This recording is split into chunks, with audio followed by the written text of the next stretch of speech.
Hello friends, welcome to dimensions academy. मैं आपको बता दूं कि डायमेंशंस एकेडमी वो प्लेटफॉर्म है जो आपको सारे एमबीए एंट्रेंस एग्ज़ाम्स क्रैक करने में हेल्प करता है, गाइड करता है। तो कैट में सबसे ज़्यादा इम्पोर्टेंट है वर्बल एबिलिटी, जिसके ऊपर 34 क्वेश्चंस आते हैं और उसमें से कुछ क्वेश्चंस होते हैं अप्रॉक्सीमेटली 3 to 5 क्वेश्चंस, वो होते हैं पैराजम्बल्स पे। तो आज हम देखेंगे दोस्तों पैराजम्बल्स के introduction and tricks for parajumbles in CAT. तो सबसे पहले ये जानते हैं पैराजम्बल्स होते क्या है। Generally parajumble is a sentence rearrangement. Parajumble ये नाम ही मुझे कुछ अच्छा नहीं लगता है। Sentence rearrangement is a proper name for these type of questions.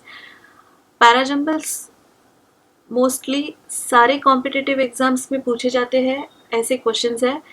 Questions में आपको 5 या 6 सेंटेंसेस दिए जाएंगे, जिसे रीअरेंज करके आपको उसे एक पैराग्राफ बनाना होता है और उसके आंसर्स आपको नीचे ऑप्शंस में दिए हुए होते हैं, जिसमें से एक आपको सिलेक्ट करना होता है। तो उसका सही सीक्वेंस लगाना बहुत ज़रूरी है।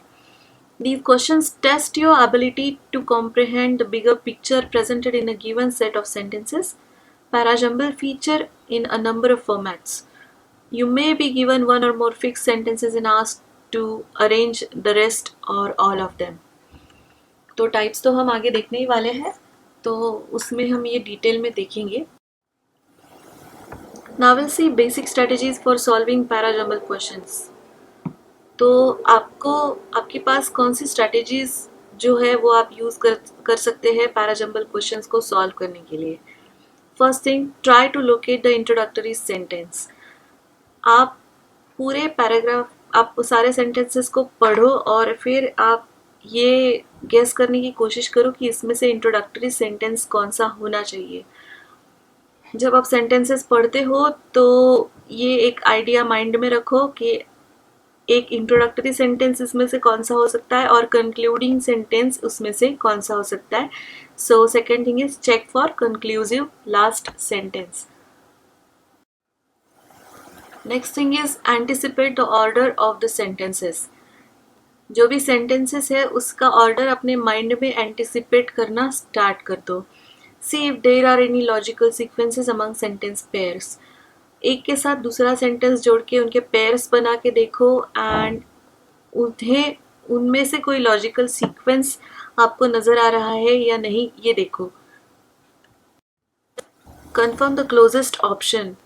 सबसे ज़्यादा क्लोज आपको कौन सा लग रहा है ऑप्शन। अगर आपके माइंड में BCDA ये ऑप्शन सेट है जो सही हो सकता है, तो अगर वो ऑप्शन सेट में नहीं होगा तो फिर आप उसके सबसे पास जाने वाला नियर बाय क्लोजेस्ट ऑप्शन देख सकते हैं। जैसे BCDA का सबसे क्लोजेस्ट है BDCA, जो भी सही हो सकता है।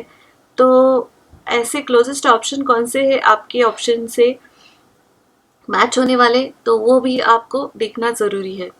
Plug in all the options. अगर आपने जो जो भी माइंड में सेट किया होगा वो कहीं भी नहीं हो रहा है और आपको ये नहीं ही आ रहा है इसे कैसे अरेंज करना है, या सेंटेंस का कुछ मीनिंग आपको नहीं समझ रहा है, या आपको वो बहुत टैक्टिक लग रहा है, तो सबसे आखिरी ऑप्शन आपके पास ये बचता है कि आपके क्वेश्चन में जितने भी ऑप्शंस दिए हैं उन ऑप्शंस को उस पैराग्राफ के साथ मैच करने की कोशिश कीजिए और देखिए कि कोई लॉजिकल सीक्वेंस आप लगा पा रहे हैं या नहीं। पैराजम्बल क्वेश्चंस के लिए आपके पास भी 2 स्किल्स होना सबसे ज़रूरी है दोस्तों। First thing is understanding the topic of the paragraph. Paragraph का टॉपिक क्या है वो समझने की कोशिश कीजिए और पैराग्राफ का इंफॉर्मेशन फ्लो क्या है वो समझने की कोशिश कीजिए। और second thing is understanding the approach of the author. Author को क्या बताना है इस पैराग्राफ के ज़रिए आप लोगों को, ये समझने की कोशिश कीजिए ढूंढने की what is the exact purpose of the paragraph. ये अगर आप ढूंढ पाए तो आपके लिए बहुत आसान होता है पैराजम्बल्स सॉल्व करना। यहाँ पे मैंने एक सैम्पल पैराजम्बल दिया है। द सेंटेंस 3 सेंटेंसेस यहाँ पे दिए हैं, उसे आपको एक लॉजिकल सीक्वेंस में अरेंज करना। करने की कोशिश आप कीजिए। तो फर्स्ट सेंटेंस है, on Monday the secretary of state is due to hold a day of meetings with a high-level political, military, and business figures to further a strategic dialogue aimed at further expansion of US trade in India. Sentence B. US Secretary of State Hillary Clinton arrived in India on Sunday for strategic talks aimed at bolstering bilateral ties and securing firmer support for war in Afghanistan. C. Sentence. Clinton arrived by plane in Delhi before noon, according to a reporter traveling with her ahead of expected talks with Prime Minister and President in the evening. तो इसमें आपको 4 options भी दिए गए हैं।